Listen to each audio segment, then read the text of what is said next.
just we'll get off to start. All right. Great Society. One other thing that they did that I was involved in was community action. Community action was where we, college students, I was a college student at that time. The year was 1969 and 1970, during my junior year of college, 69 and 70. We would go and tutor kids in the neighborhood.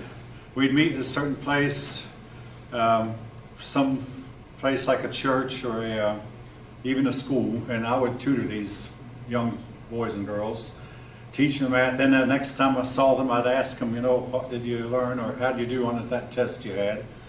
And we'd tutor them in arithmetic. That has all been done away with.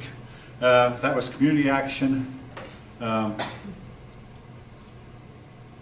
There was also attempts to rehabilitate criminals. A lot of emphasis was placed on rehabilitation. You might not hear much about rehabilitation anymore. It was an idea that was given up on. Rehabilitation was where you try to take a bad man and once he's incarcerated, try to change his mind to make him a productive member of society. In a few cases it worked. Most of the time it didn't. But we felt like we had a soft spot toward criminals.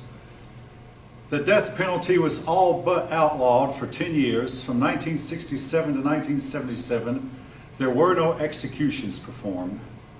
All this is part of some giving favor to the criminal. Now,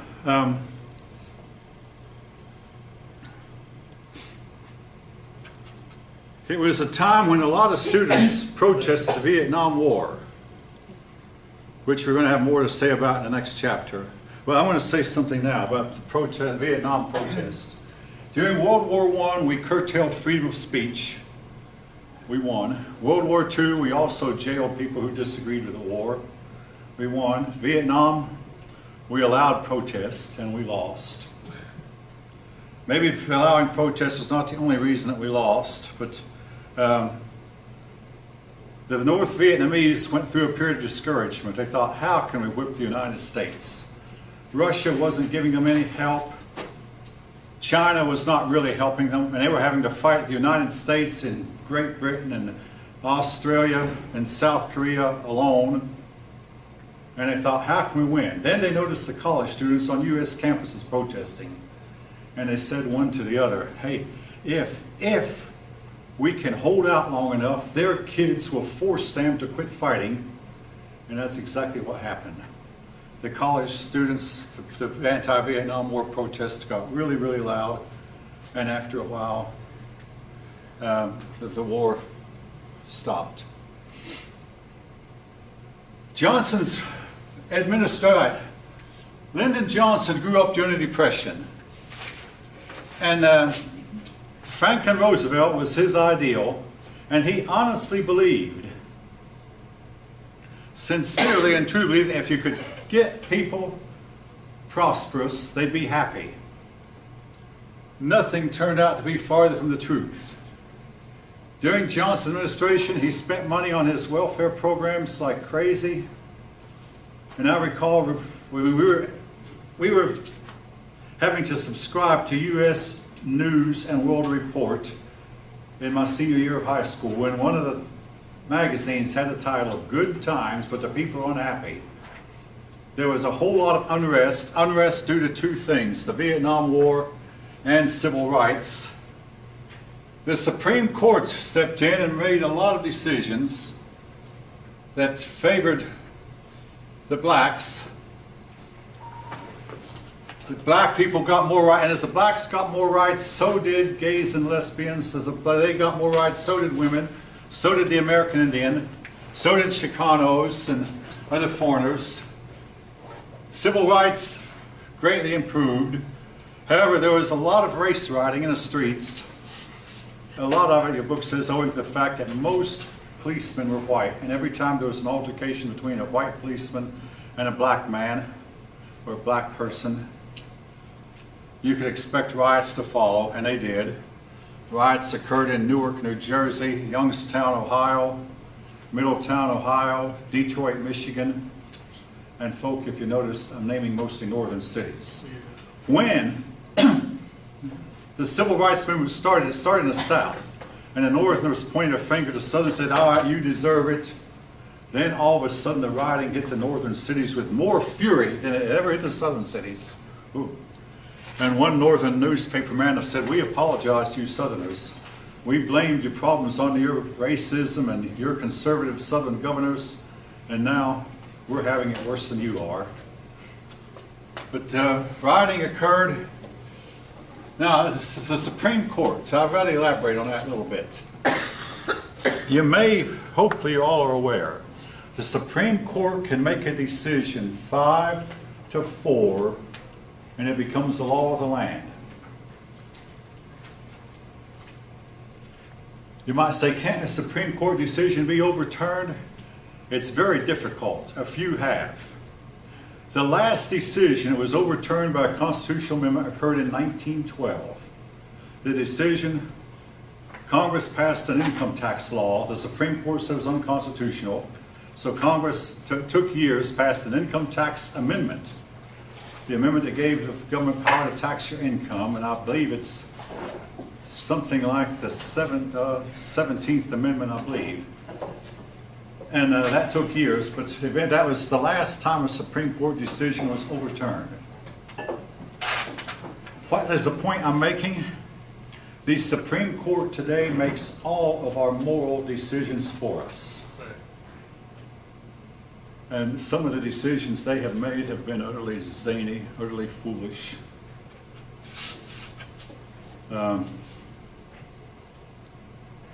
To me, and when I was in the Army, our officers also said so. They made decisions, and their decisions, now, folk, that is not checks and balances. Checks and balances Where they could be overturned at least 2 or 3 times a year. They had to make sure one power doesn't have too much authority. Well, the Supreme Court has altogether too much authority, and they can rule like dictators. They've done things that King George III, whom we rebelled against, would never do to us, would never do for us. They have more authority. And I had a student who I thought was liberal, but he said in one of my classes, it's going to take a president someday who has the guts to stand up to the Supreme Court and say, no. Roosevelt tried it. He tried to stand up to the Supreme Court, and it hurt him. Since then, all of our presidents have bowed to the Supreme Court. But it's going to take a president of Congress to stand up to them and say, enough of your tyranny. We're not going to put up with this anymore. We will simply not obey your decisions. So you think the Supreme Court, I don't know, do you think they're ruled by the big money that's in government? Like, I don't know if it's money so much. I thought it might be more an agenda. Right. Woodrow Wilson, that great evolutionist who was a devout Christian but an evolutionist socialist also, all three combined into one, had the idea that he knew the way to get control of the country was through the courts. What's his name? What's that? Woodrow Wilson. Woodrow Wilson, our president back in World War I, that far back. And he said the weakness in our Constitution, and see, the Constitution did not give the Supreme Court power of judicial review. How they get it? They usurped it. It's not in the Constitution that they have this power. But they have more power than both houses of Congress and the president combined. And they can make any, and see, here's what the idea was, that for Wilson, it's known he got with somebody, and the Supreme Court is to make decisions that you cannot predict the outcome. In other words, that one day, a few years back, the decision about the 10 Commandments, they said the 10 Commandments signed in one place had to be removed and another place was allowed to stay. On what grounds? Well, the place where it was allowed to stay was some place that was already covered over bushes. Nobody could see it anyway. I mean, I'm talking about 10 Commandments on public courthouses. Wow. But But they ordered the Cobb County once had the 10 Commandments on the courthouse. The Supreme Court ordered it removed. So a lot of us, like me included, I put a copy of the 10 Commandments on my front yard. I took it down before the storm the other day and put it back up yesterday. I mean, it can get bent over. It's just a little wire sign, put on cardboard, but I have the Ten Commandments. You're allowed to put it on private property. And around the business, around the courthouse, a lot of businesses near the courthouse began posting the Ten Commandments in their picture windows on the front door, front of their stores.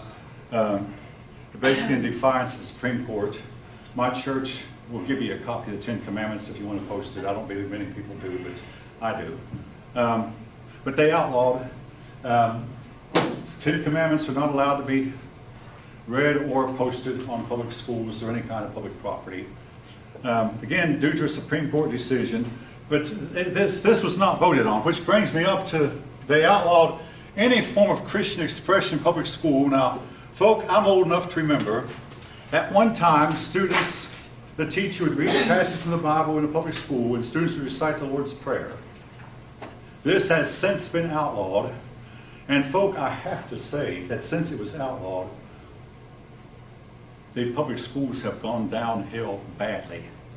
And my daughter can tell you hair-raising stories. She caught a kid cheating recently, less than 2 weeks ago. And the administrator blamed her, not my daughter, the teacher. This went on. I said, "This, I know how you feel. Those of you who haven't done it don't know." We would say when I was teaching that everybody should be a public school teacher for at least 1 year. It'll change your mind about things. But when the kid misbehaves, and you take the kid to the principal's office, the principal blames you, the teacher, for the kid misbehaving. This actually goes on in a lot of today's schools. The principal does not want to get himself in trouble. Here's what one person said some years ago. This was back when I was teaching more than 40 years ago. He said, at this school, the teachers are afraid of the parents. No, wait, the teachers are afraid of the principal. The principal is afraid of the superintendent. The superintendent is afraid of the board. The board is afraid of the parents. The parents are afraid of the kids. And the kids are afraid of nothing. Yes. The kids are in charge, and there's all chaos rules today. And children who go to public schools it's called peer pressure to do wrong, to take up habits like smoking, drinking, or whatever, all kinds of bad habits. And if you don't do it, you're ostracized. Well, I don't know.